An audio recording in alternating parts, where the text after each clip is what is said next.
Okay, guys, so I had paused that video before because it was taking forever to save. So let me just fill in where we left off. We left off with 1 and 4, so therefore the limit did not exist, but a function value did exist, right? At f of 2, we had 2. So in this box right here, again, in class, for the slide, I could just move it, and I had everything written in there, so I'm just going to have to use the space I have up here, and I'll just write it. I'm actually going to come all the way up here. Okay, so in this particular situation for number 8, it's important that you realize that the limit did not exist, but there is a function value. Okay, so just because the limit didn't exist, you can see, as I approach from the left, I was at this y value. As I approach from the right, I was at this y value. So they were different. That's why the limit didn't exist. But there actually was a function value, and it was this guy right here. So that's what I want you to put in that box. Just an important fact to know. Okay, next one. All right, what do we got here? So this is another one-sided limit, right? Because you're approaching, x is approaching infinity, you can't come from the other side of infinity. So as x goes to infinity, which means I'm going this way, where is y going? So as I keep going this way, we can see that y is approaching 4. Another one-sided limit, as x goes to negative infinity, so I'm going to go this way. As x goes to negative infinity, where's the graph going? So as I go to negative infinity, the graph is going to y equals negative 2. Okay, examples there of one-sided limits.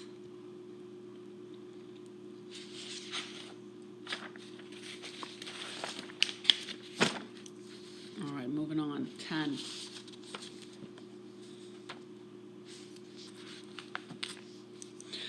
Okay, so hopefully you can tell that this guy, part A, and part B are one-sided limits, right? We're coming from just one side. So as x approaches 3 from the left, so here's 3, but I'm going to come from the left. So as I approach 3 from the left, what's my y value approaching? 2. And as x approaches 3 from the right, so again, I'm going to come from here, but I'm going to come from the right. X is approaching 2. So does the limit exist then for x approaching 3? Yes, because I got the same value. But is there a function value at 3? If I go to f of 3, look, I got an open circle there. There is no value. So this does not exist. So I want to write something again in our box about this scenario. And you fill this in for me. And again, I'll just write it right up here. So in this situation, the limit exists, but there is no function value.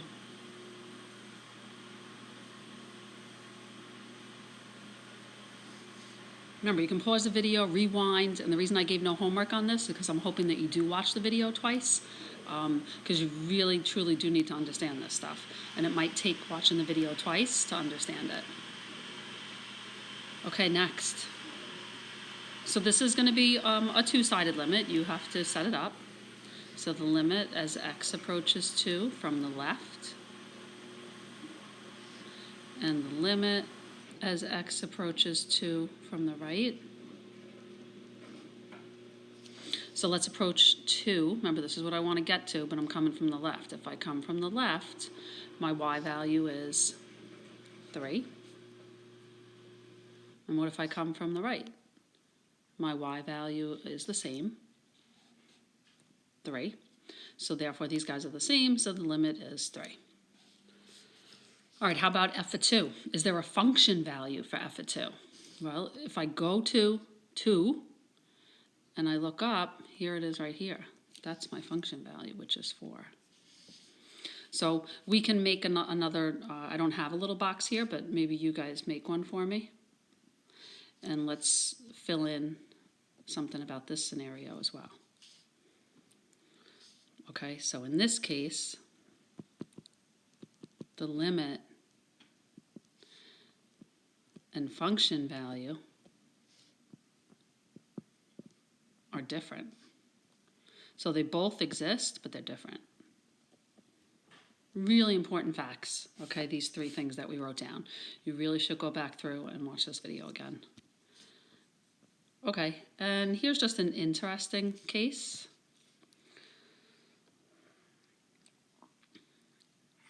All right, so in this one, it says that limits at infinity can fail to exist due to oscillation.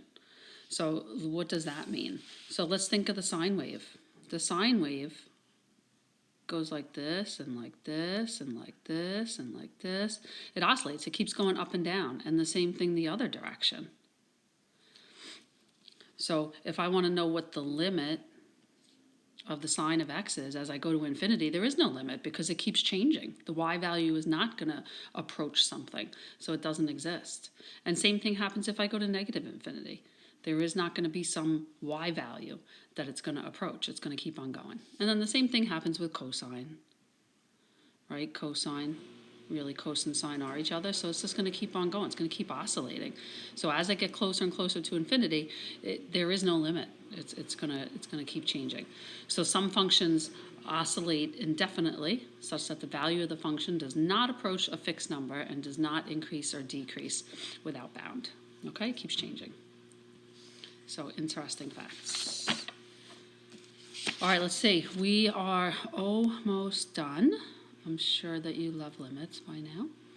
Okay, so now what I did here is I gave you the answer, and I want you to do the work for me that proves that it's correct. Okay, so I gave you the question with the answer, and you just provide the work for me.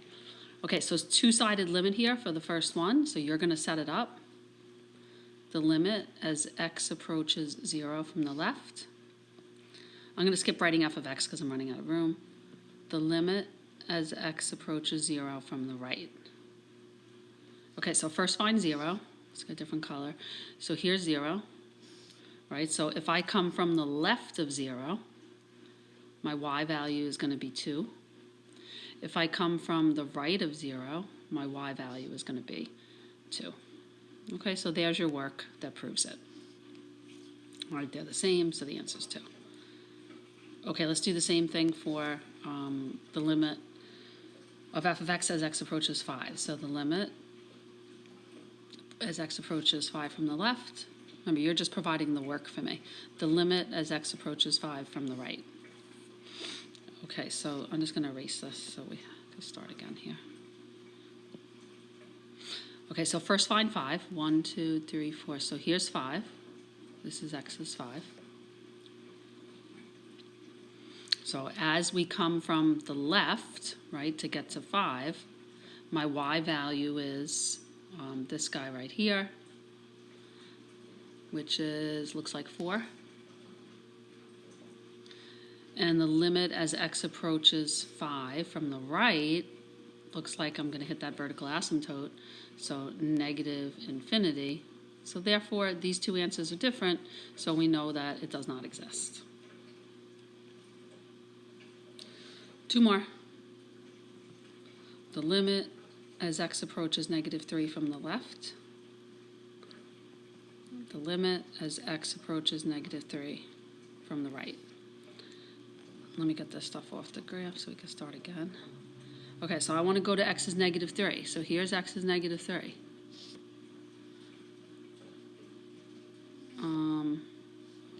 Okay, there we go.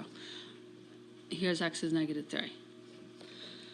So if I'm going to come from the left of negative 3, I'm landing at a y value of negative 4. And if I'm going to come to negative 3 from the right, I'm going to get that same value again. Okay, and we can see that they're the same. So therefore, it is negative 4.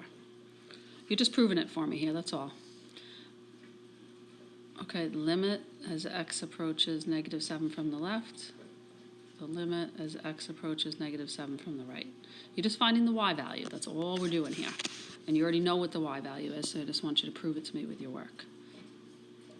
Okay, the limit as x approaches -7 from the left. So find x is -7. 1, 2, 3, 4, 5, 6. Here's -7. Oh. Okay, 1, 2, 3, 4, 5. Here's -7. Okay, so if I come from the left, right, as I get to -7, the y value is -4. And as I come from the right to get to x is -4, the y value is also -4. So they're the same, so we proved it. All right, guys, so that's limits. And remember, all you're doing when you're finding the limit is you're really just finding what is the y value. You have the x value. Is there a y value that it's approaching from both sides? So I suggest rewatching the video, trying to listen carefully to everything I was saying, because